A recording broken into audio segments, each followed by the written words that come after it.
In the late 19th century, a castle was built for a prince called the Chateau des Amerois.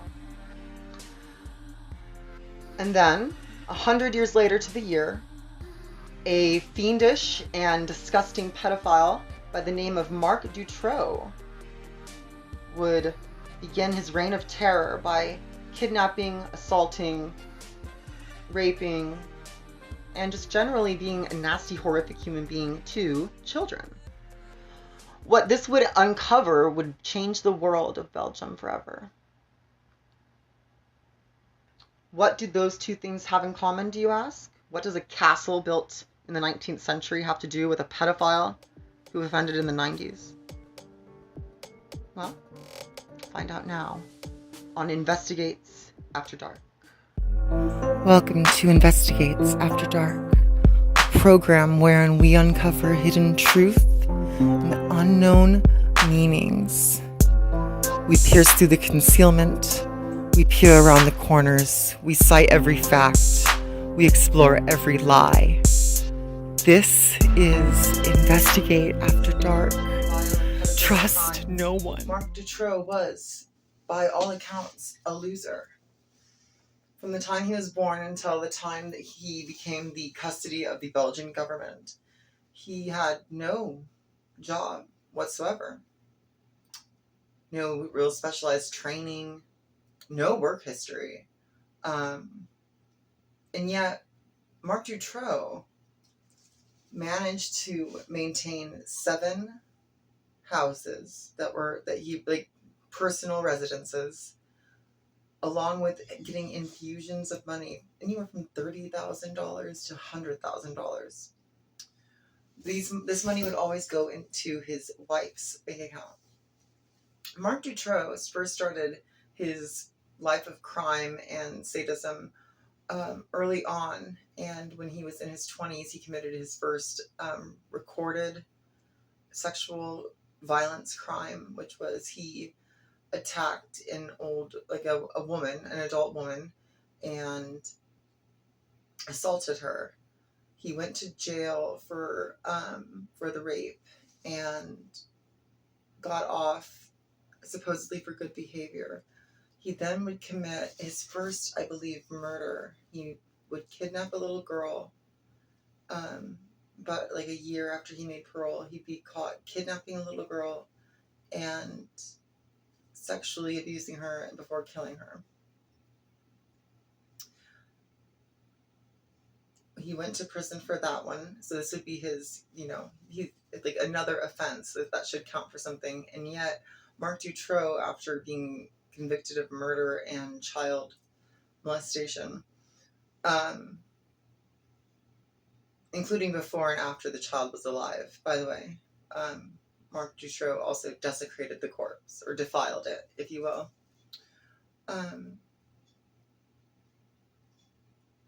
Marc Dutroux then spent in that prison probably 3 years of a 6-year sentence or something like that, before he was allowed to come up for parole again, which he immediately was given. So we have a lot of like horrific crimes adding up, and yet he hasn't really spent any like quantifiable amount of jail time.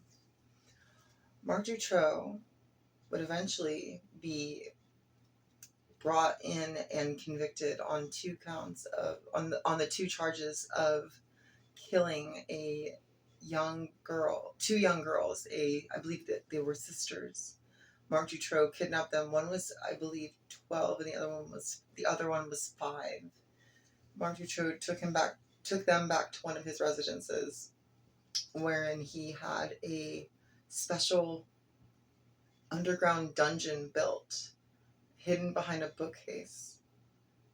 And he would lock them up there, and then over a period of time, I think it was months or at least 6 weeks or whatever, Marc Dutroux would repeatedly rape them, abuse them, always with the intention of killing them in the end. He was eventually convicted of those deaths.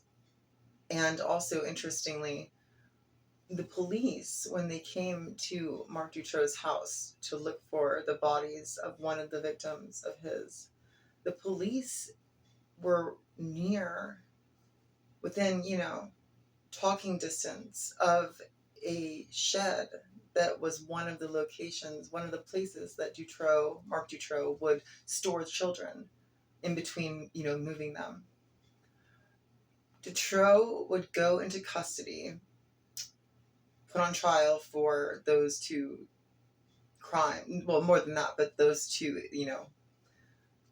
those two issues.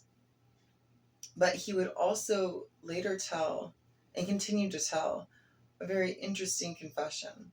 You see, when he was brought in, he told the police, the Belgian police, that he had committed the crimes and he was guilty of several others, but he was also a procurer of children for the elites of Belgium. These elites, he said, would order special kinds of children by color, age, probably temperament, I would imagine. And then Marc Dutrox would take them sometimes to these large estates with castles on them, one of which all the children clearly remember as being the Chateau des Amerois, wherein inside they would basically do the most vile things to children that you possibly could. Other than like every sick sexual thing, they would, force them to get pregnant, one said, and then fuck the baby. Just totally deviant, psychotically depraved things. But they also said that, like, the adults would make the other children eat each other's feces, and children would have to sacrifice each other, for the group. After they had been properly defiled, they'd make another child sacrifice them. This is all survivor testimony that has never really been really investigated, but there were two witnesses that could corroborate Marc Dutrox's confession, and they were two girls that survived and lived to tell the tale of what had happened. And in their words, they said that all of these things that Marc Dutrox was saying, they had observed to be true. They would even name people in the Belgian government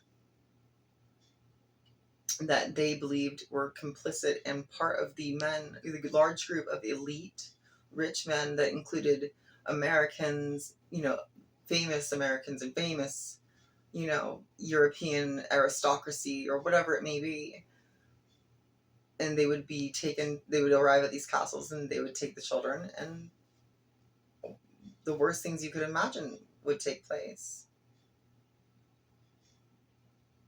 But why? What is the purpose of all this if that is true?